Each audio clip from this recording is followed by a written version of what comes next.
એક પળનો આનંદ અને જિંદગી માટેનો પછતાવો. શું તમને એક એવી આદત છે જે તમને ખૂબ જ મોંઘી પડી શકે છે? હું વાત કરી રહી છું તંબાકુ સેવનની.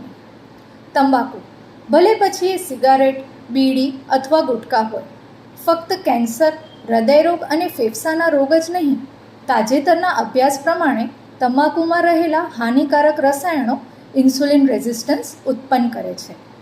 એનો અર્થ ઇન્સ્યુલિનની કાર્યક્ષમતા ઘટાડે છે. એટલા માટે તંબાકુ સેવન કરનાર લોકોમાં ડાયાબિટીસ થવાનો જોખમ અનેક ગણો વધી જાય છે. ડાયાબિટીસના દર્દીમાં પણ બ્લડ શુગર લેવલનું નિયંત્રણ મુશ્કેલ બની શકે છે.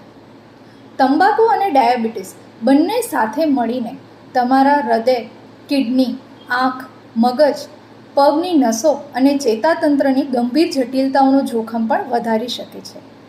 તો શું વિચારી રહ્યા છો? આજે છે વર્લ્ડ નો ટોબેકો ડે.